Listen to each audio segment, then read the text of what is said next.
나는 참 포도나무요 내 아버지는 농부라.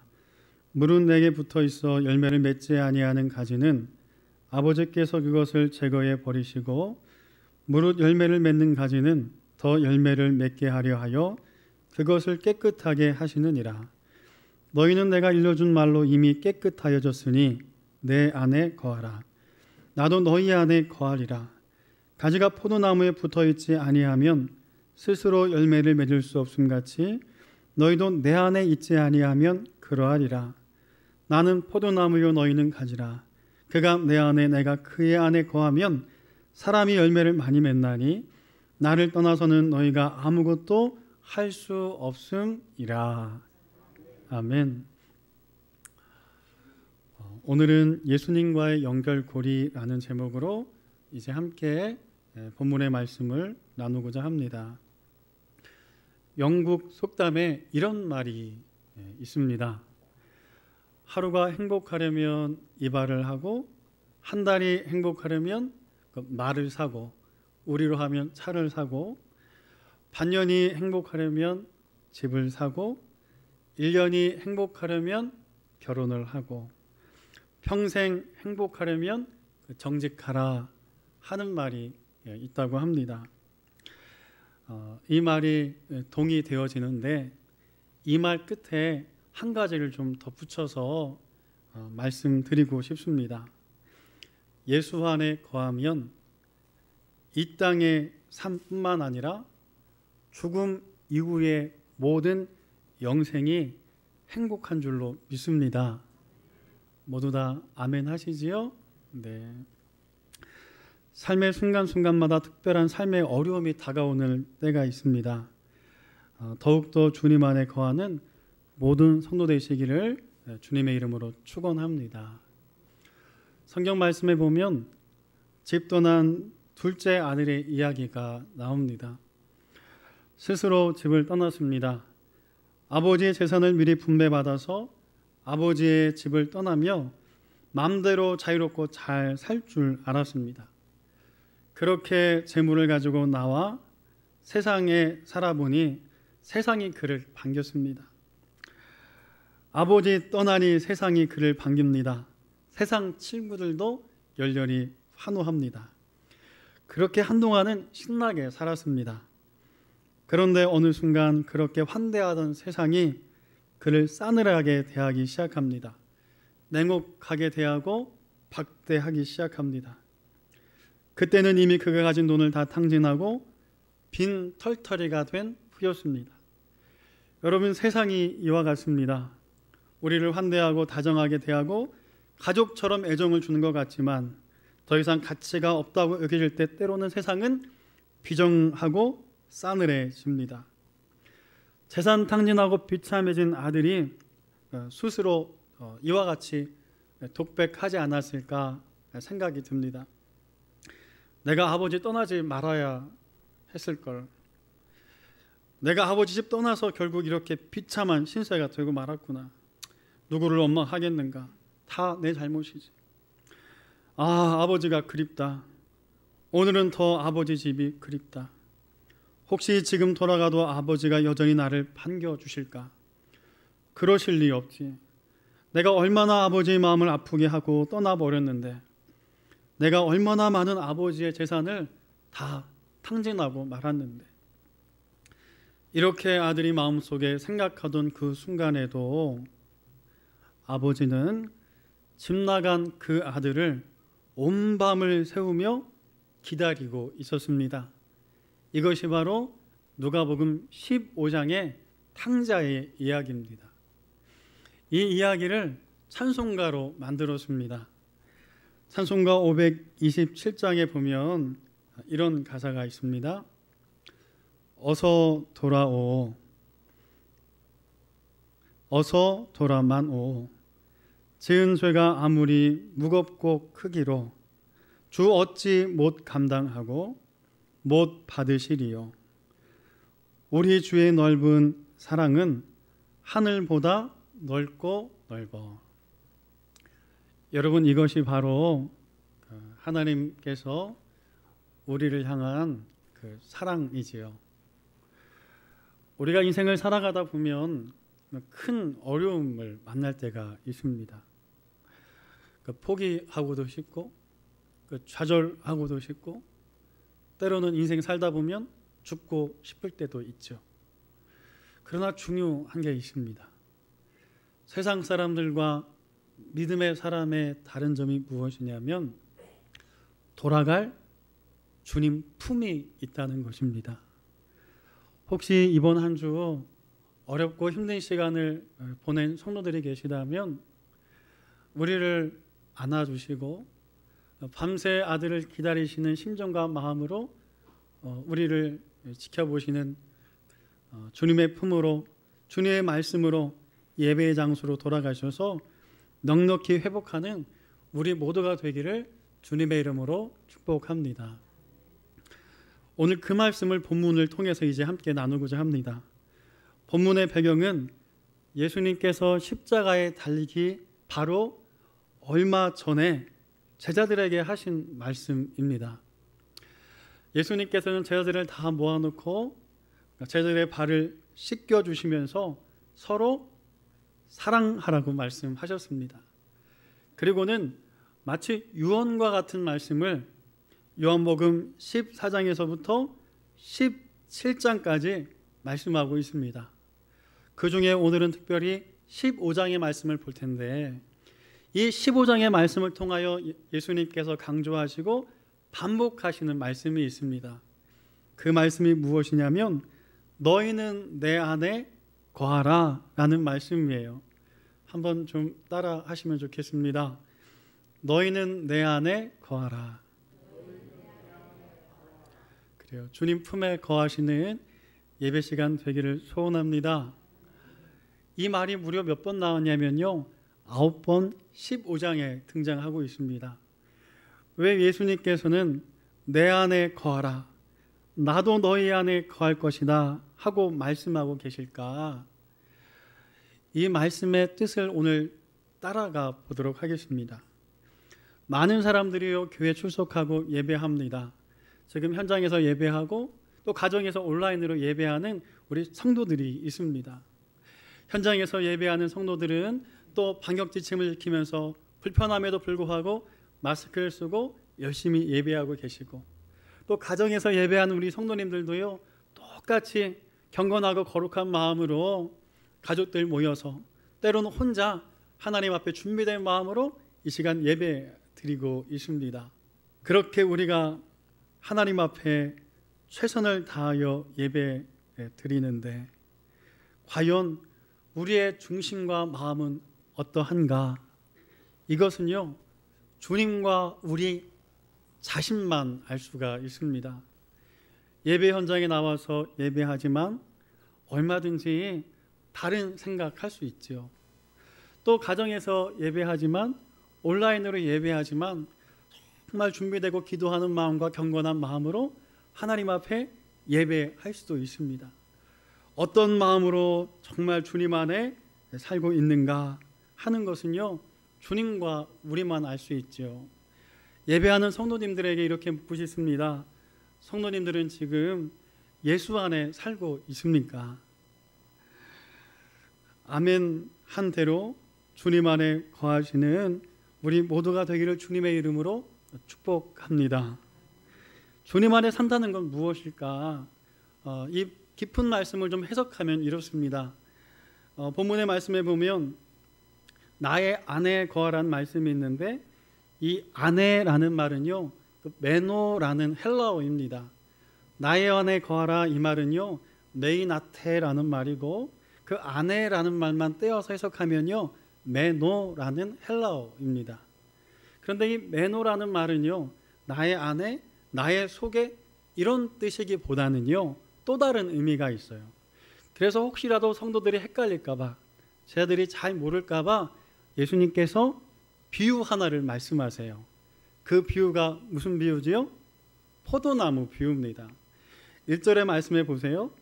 나는 참 포도나무요 내 아버지는 농부라 말씀하시면서요 포도나무 비유를 들어서 나의 안에 거하라 이 말이 무슨 뜻인지 제자들에게 설명하고 있습니다.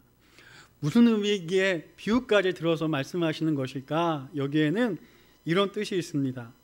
나의 안에 거하라, 이 말은요, 주님 마음속에 거하라, 주님 속에 거하라, 이런 의미이기보다는요, 주님과 연결되어 살아가라, 여러분, 이런 의미고, 주님과 접촉하고 살아가라, 주님과 가까이 붙어서 살아가라 하는 그런 말씀의 뜻이 있어요.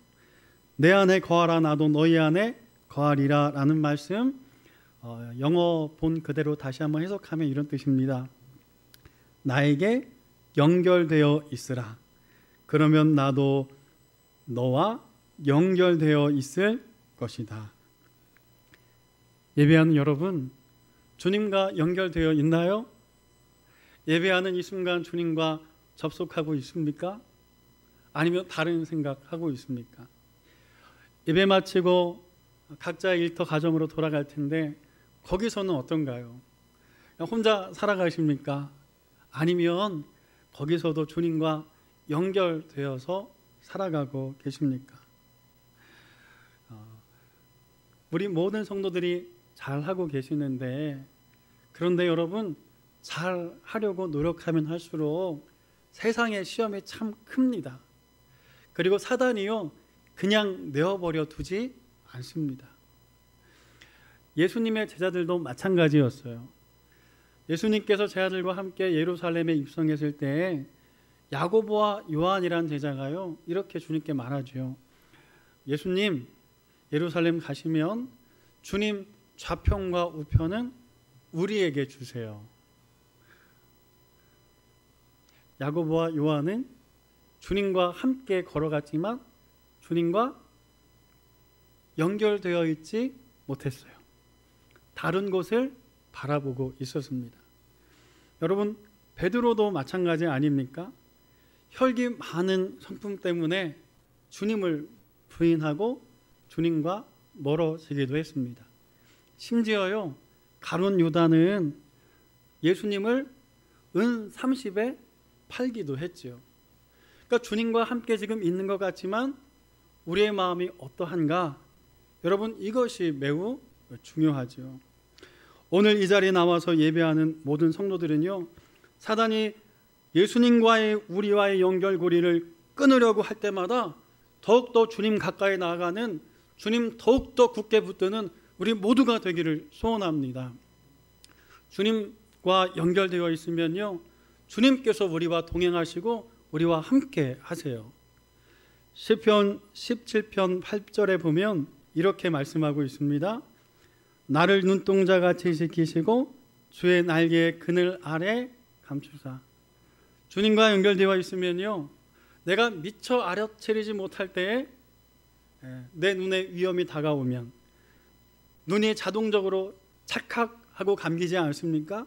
이처럼요, 내가 알지 못하는 위험도 주님께서 막아주시고 주의 날개 아래 숨겨주시는 줄로 믿습니다.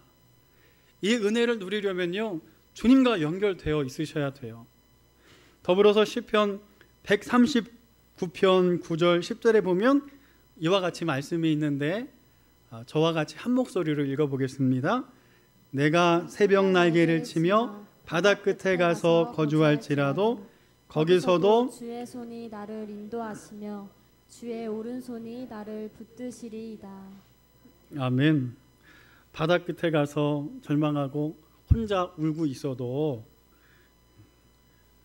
주님께서 새벽 날개 치며 그곳에 동행하시고 우리의 걸음을 인도하시고 우리를 붙들어 주신 줄로 믿습니다. 예수 믿는 행복과 은혜가 여기 있어요. 그런데 왜 자꾸 주님과의 연결고리를 우리는 끊으려고 할까요? 이와 같은 사랑과 은혜를 주 믿는 백성들이 누릴 수 있습니다. 그런데 이 특권을요, 포기하는 성도들이 참 많은 것 같아요. 그래서 혹시라도 주님과의 연결고리가 문제가 있다면 오늘 말씀 기억하시면서 나의 안에 거하라 말씀하시는 주님의 말씀 품으로 돌아가는 우리 모두가 되기를 소원합니다. 이 말씀을 좀 깊이 있게 이해하기 위해서 이야기 하나를 좀 드리면 이렇습니다. 생물학자 베스티어는 주로 가시덤불 속에 집을 짓고 사는 거미를 관찰하면서 매우 흥미로운 사실 하나를 발견하게 되었습니다. 이 거미는 나뭇가지나 덤불에 걸쳐 있는 울타리 속에 새끼들을 이제 부화하는데 만일 그곳에 조그만 위험이라도 발생하면 새끼들이 놀라면 어느 순간 어미 거미가 쏜살같이 달려와서 새끼의 거미를 보호하는 것을 보게 되었어요. 이게 무슨 일일까? 그래서 자세히 그 거미를 관찰해 보니까 새끼 거미와 어미 거미 사이에 아주 눈에 보일라 말라 하는 가느다란 줄이 연결되어 있더래요. 그래서 새끼 거미가 무슨 일이 생기면 이렇게 막 급하게 어딜 가거나 진동을 하면요, 어미 거미가 그 줄을 통해서 진동을 느끼고 그 새끼 거미에게 얼른 달려가는 거예요. 그런데 여러분, 우리를 향한 주님의 달려오심이요 이와 같습니다. 그래서 성경은요 호세아 11장 4절에 이렇게 말씀하고 있어요. 내가 사람의 줄, 곧 사랑의 줄로 저희를 이끌었고. 무슨 줄로요? 사랑의 줄로 저희를 이끌었다. 우리를 이끌었다 말씀하세요. 현대인의 성경으로 풀어 말씀드리면 이렇습니다. 내가 그 백성을 사랑의 줄로 이끌며 그들의 목에서 멍에를 벗기고 내가 굽으려서 그들을 먹였도다. 이 은혜를 누렸던 사도 바울은요 로마서에 보면 또 이런 고백을 하게 됩니다. 로마서 8장 35절인데 누가 우리를 그리스도의 사랑에서 끊으리요? 환난이나 공고나 박해나 기근이나 적신이나 위험이나 칼이랴. 39절을 같이 한번 읽어볼까요? 높음이나 깊음이나 다른 어떤 피조물이라도 우리를 우리 주 그리스도 예수 안에 있는 하나님의 사랑에서 끊을 수 없으리라. 아멘.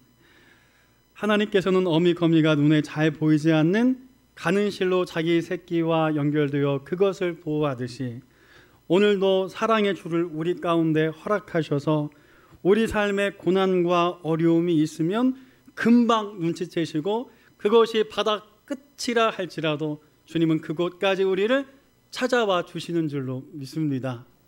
그러니 우리 어떻게 해야 될까요? 주님을 향해서 마음을 활짝 여는 이 예배 시간 되었으면 좋겠습니다. 사람 바라보지 말고요. 오늘 삶의 어려움에서 잠깐 시선 떼고요. 우리를 향하여서 사랑의 줄을 오늘도 연결하고 우리를 붙들고 계시는 주님 앞에 집중하셔서 이 구원의 놀라운 사랑과 은혜를 누리는 예배자들 될 수 있기를 소원합니다. 계시록 3장 20절에는 그래서 우리에게 이렇게 말씀하고 있습니다.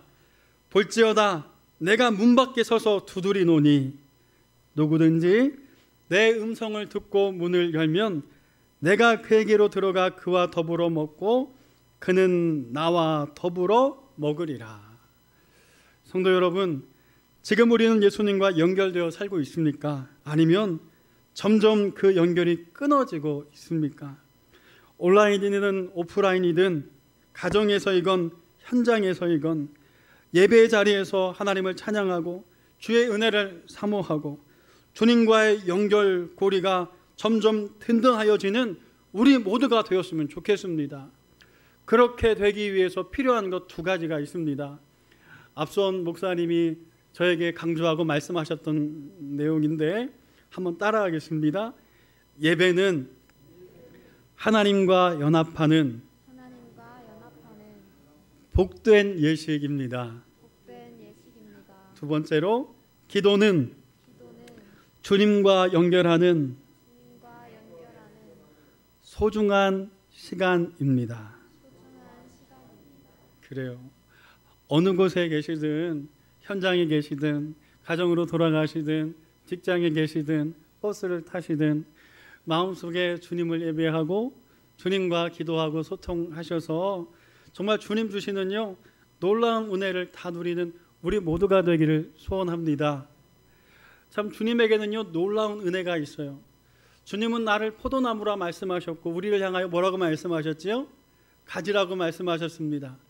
그런데 이 가지는요, 별반 큰 힘이 없습니다. 때로는 마른 막대기와 같고 젓가락과 같기도 합니다. 그러나 신비는 무엇이냐면요, 주님과 연결되면요, 이 가지에 생명력이 싹 튼다는 거예요. 마른 막대기도 마른 뼈도 주님의 거룩한 숨결이 들어가면 군대가 되듯이, 마른 막대기와 같은 인생이지만 주님과 연결되면 거기에 생명이 싹 틉니다.